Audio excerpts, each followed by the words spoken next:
নমস্কার প্রিয় বিয়ার, আপনারা দেখছেন খবর তরঙ্গ। সারা পৃথিবীর সঙ্গে শুল্কযুদ্ধে নেমে আমেরিকার প্রেসিডেন্ট ডোনাল্ড ট্রাম্প ভারতের বিরুদ্ধে রীতিমতো খড়গহস্তই বলা যায়। প্রথমত, রাশিয়ার সঙ্গে ভারত তেল বাণিজ্য করে যাচ্ছে বলে 25% শুল্ক চাপিয়েছেন। সেই সঙ্গে জরিমানা হিসেবে আরও 25% চাপিয়ে 50% করেছেন। এশিয়ার দেশগুলোর মধ্যে সবথেকে বেশি ভারতে শুল্ক চাপিয়েছেন ডোনাল্ড ট্রাম্প, সেই সঙ্গে ব্রাজিলেও 50%। এক্ষেত্রে আমেরিকার নাম শুনলেই শুধু ভারত আর এশিয়া কেন, সারা পৃথিবীর প্রতিটা দেশ তরতর করে কাঁপে। আমেরিকা অর্থনৈতিক দিক দিয়েও সুপার পাওয়ার এবং সামরিক দিক দিয়েও সুপার পাওয়ার। সেই সুবিধা কাজে লাগিয়ে ডোনাল্ড ট্রাম্প পৃথিবীর সমস্ত দেশের সঙ্গে শুল্ক যুদ্ধে নেমে পড়েছেন। সেই হিসেবেই ডোনাল্ড ট্রাম্পের কড়া পদক্ষেপ ভারতের বিরুদ্ধে শুল্ক ক্ষেত্রে। এতে হয়তো অনেকেই নানা কথা ভাবতে পারেন যে আমেরিকার সঙ্গে ভারত পাল্লা দিতে পারবে না, ভারতের কি নতজানু হওয়া উচিত না। এক্ষেত্রে ভারত একদম নত হচ্ছে না, কোনো ধরনের আপোষে যাচ্ছে না আমেরিকার সঙ্গে। আমেরিকার যে বিদেশ নীতি রয়েছে এবং 140 কোটি ভারতীয়দের স্বার্থে মোদি সরকার যা প্রয়োজন মনে করবে সেটাই করবে, কোনো অবস্থায় আমেরিকার শুল্কযুদ্ধের কাছে নতি স্বীকার করবে না। এ নিয়েই নরেন্দ্র মোদি 56 ইঞ্চি বুকের ছাতি ধরে রেখে 140 কোটি ভারতীয়দের সমর্থনের জোরে আমেরিকাকে সরাসরি জানিয়ে দিয়েছেন যে 140 কোটির স্বার্থে ভারত কখনো নত হবে না। প্রিয় বিয়ার, ভিডিওটি ভালো লাগলে সাবস্ক্রাইব করবেন, এতে আপনার ক্ষতি হবে না কিন্তু আমাদের উপকার করে দেবেন। নরেন্দ্র মোদি এবং আমেরিকার প্রেসিডেন্ট ডোনাল্ড ট্রাম্পের মধ্যে যে বন্ধুত্ব রয়েছে সারা পৃথিবীতে তা চর্চিত, কিন্তু বর্তমানে কি দেখা যাচ্ছে যে আমেরিকা এবং ভারতের মধ্যে দীর্ঘ 50 বছরের মধ্যে সবথেকে খারাপ সম্পর্ক এসে গেছে। কারণ ডোনাল্ড ট্রাম্প নিজের ব্যক্তিগত স্বার্থ এবং আমেরিকার স্বার্থকে অগ্রাধিকার দিয়েই ভারতের সঙ্গে সম্পর্ক তলানিতে নামিয়ে দিয়েছেন এবং শুল্ক যুদ্ধে নেমে বিশ্বের মধ্যে সবথেকে বেশি শুল্ক ভারতের প্রতি চাপিয়েছেন। এতে হয়তো ভারতের কিছুটা আর্থিক ক্ষতি হতে পারে, কিন্তু আমেরিকার গ্রাহকরাও যে ভারতের বিভিন্ন সামগ্রী পেতে কষ্ট পাবেন সেটা নিশ্চিতই ধরে নেওয়া যায়। যেসব ক্ষেত্রে বেশি প্রভাব পড়বে তা হলো ওষুধ, বৈদ্যুতিক সরঞ্জাম, রত্ন অলংকার, গাড়ি, পোশাক। এসব ক্ষেত্রে হয়তো ভারতের কিছুটা ধাক্কা লাগতে পারে উৎপাদন ক্ষেত্রে এবং কর্মীদের নিয়োগের ক্ষেত্রে, কিন্তু এইসব জিনিস বিশেষ করে ওষুধ, গাড়ির যন্ত্রাংশ, বৈদ্যুতিক যন্ত্রাংশ, রত্ন অলংকার, পোশাক ক্ষেত্রে আমেরিকায় কিন্তু দামটা বেড়ে যাবে। যেহেতু আমেরিকা এসবের উপর শুল্ক বসিয়েছে, তাই ভারত রপ্তানি করলে আমেরিকায় গিয়ে দামটা বেশি হয়ে যাবে। স্বাভাবিকভাবেই আমেরিকান গ্রাহক সেগুলো কিনতে গিয়ে চড়া দামের কিনতে হবে। এক্ষেত্রে শুধু ভারতের ক্ষতি হচ্ছে না, আমেরিকার মানুষেরও কিন্তু পকেট কাটা যাবে। সেই হিসেবেই ভারত এখনও পর্যন্ত ধীরে সুস্থে এগুচ্ছে, কিন্তু সেই শুল্ক চাপানোর ক্ষেত্রে রাশিয়ার সঙ্গে তেল কেনার ক্ষেত্রে যে ডোনাল্ড ট্রাম্প যুক্তি দেখাচ্ছেন যে রাশিয়ার যুদ্ধ চালানোর ক্ষেত্রে ভারত তেল কিনে সেটা যোগান দিচ্ছে, কিন্তু বহু রাজনৈতিক এবং কূটনৈতিক এত সহজ অঙ্ক নয়। রাশিয়া ইউক্রেনের যুদ্ধ কেন দীর্ঘস্থায়ী হচ্ছে সেটা পৃথিবীর অন্য দেশ থেকে বোঝা সম্ভব নয়।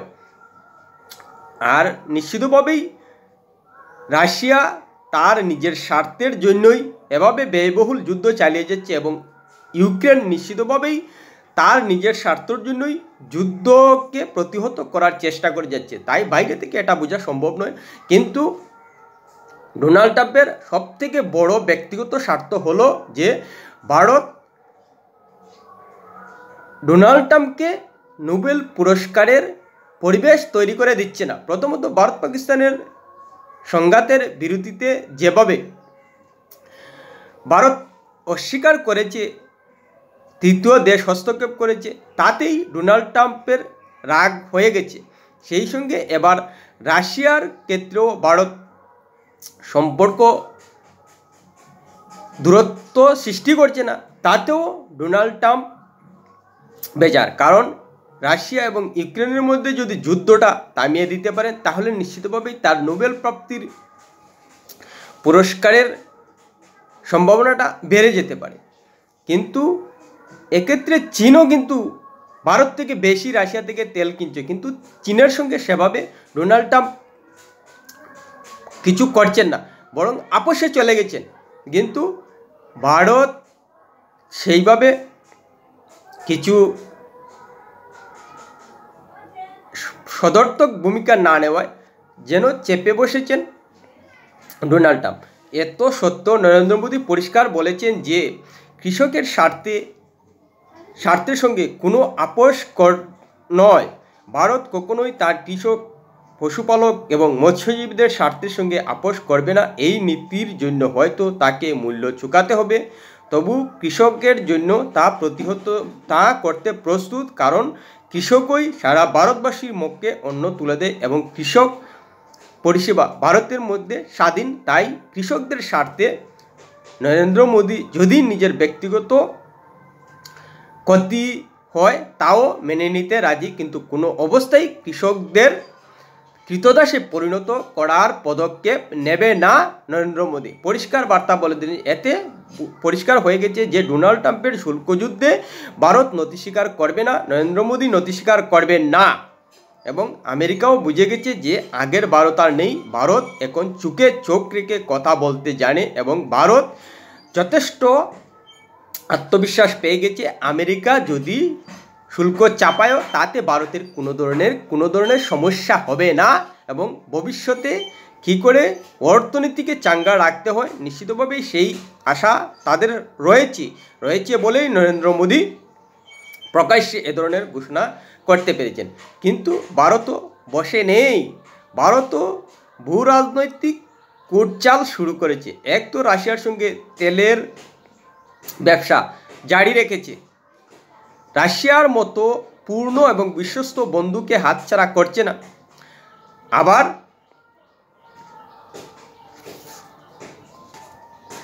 ব্রাজিলের প্রেসিডেন্ট লুইস ইনাসিও লুলা দা সিলভার সঙ্গেও প্রধানমন্ত্রী নরেন্দ্র মোদী প্রায় 1 ঘন্টার মতো কথাবার্তা বলছেন। নিশ্চিতভাবেই খবর প্রকাশ্যে না হলেও এটা আমরা অনুমান করতে পারি যে আমেরিকা যেভাবে ভারতের সঙ্গে শুল্কযুদ্ধে নেমেছে সেই আবহেই যে ব্রাজিলের প্রেসিডেন্টের সঙ্গে কথাবার্তা গুরুত্বপূর্ণ।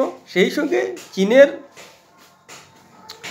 রাষ্ট্রদূত বলেছেন যে গিভ দ্য বালি an inch he will take a mile, অর্থাৎ মস্তানকে 1 ইঞ্চি জায়গা দিলে মাইলকে মাইল দখল করে নেবে।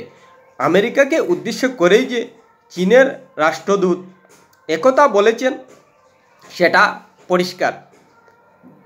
আর চীনের রাষ্ট্রদূত যখন একথা বলছেন নিশ্চিতভাবেই চীনের প্রেসিডেন্ট শি জিনপিংয়ের সমর্থন রয়েছে।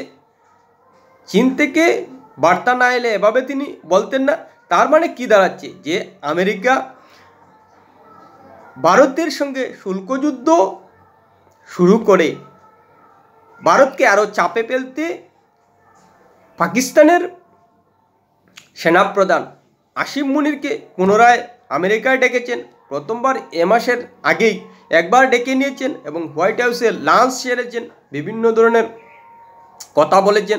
আসিম মুনির দেশে এসেই নোবেল পুরস্কারের জন্য আবেদন করেছেন ডোনাল্ড ট্রাম্প যাতে পান।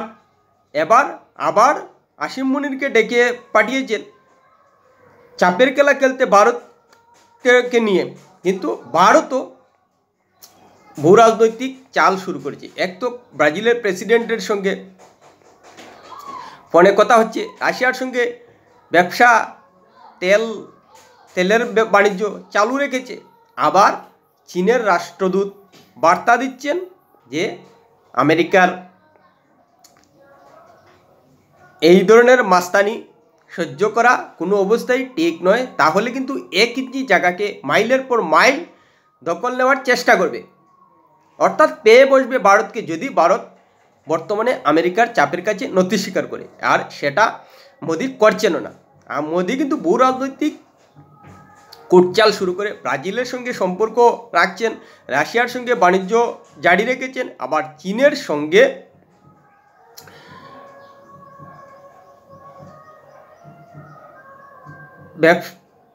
সঙ্গে যে সম্পর্ক ধীরে ধীরে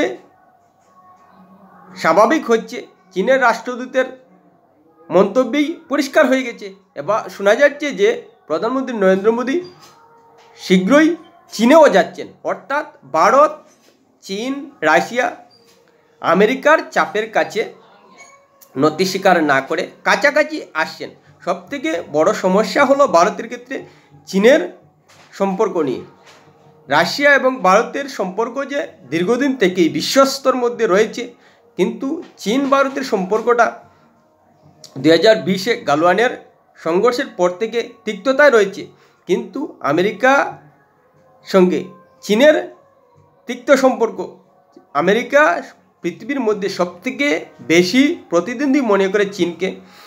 আবার ভারতের সঙ্গেও চীনের একটা তিক্ত সম্পর্ক রয়েছে, কিন্তু চীনও বুঝতে পারছে আমেরিকা যেভাবে সারা বিশ্বে চড়ি ঘুরাচ্ছে, এই জায়গায় দাঁড়িয়ে ভারত এবং চীনের কাছাকাছি আসা উচিত এবং একটা অক্ষশক্তি তৈরি করা উচিত রাশিয়া, ভারত এবং চীনকে নিয়ে। কারণ আমেরিকার মোকাবেলা করতে হলে চীন, রাশিয়া, ভারতকে কাছাকাছি আসতে হবে, অক্ষশক্তি তৈরি করতে হবে এবং সেই সঙ্গে ব্রাজিলকেও আনার চেষ্টা করছেন প্রধানমন্ত্রী নরেন্দ্র মোদী। আর ব্রিক্সে যে রাশিয়া, চীন, ব্রাজিল, ভারত একটা জোট তৈরি করেছে সেটা জানি, এবং হয়তো আমেরিকার চাপের কাছে ব্রিক্স এবার হয়তো আরও শক্তিশালী রূপ নিয়ে একটা অক্ষশক্তি তৈরি করার চেষ্টা করবে। যে বাধা ছিল এতদিন ব্রিক্স নিয়ে, নরেন্দ্র মোদী হয়তো এবার আমেরিকার সঙ্গে চোখে চোখ রেখে সম্পর্ক তৈরি করে সেই বাধাটা কাটানোর চেষ্টা করতেই পারেন। তাহলে কিন্তু আমেরিকার এইসব স্বার্থবাজি কোর্ট চাল বুমেরাং হয়ে যেতে পারে নিজেদের দেশেই। প্রিয় বিয়ার ভিডিওটি ভালো লাগলে লাইক, শেয়ার, কমেন্ট করবেন।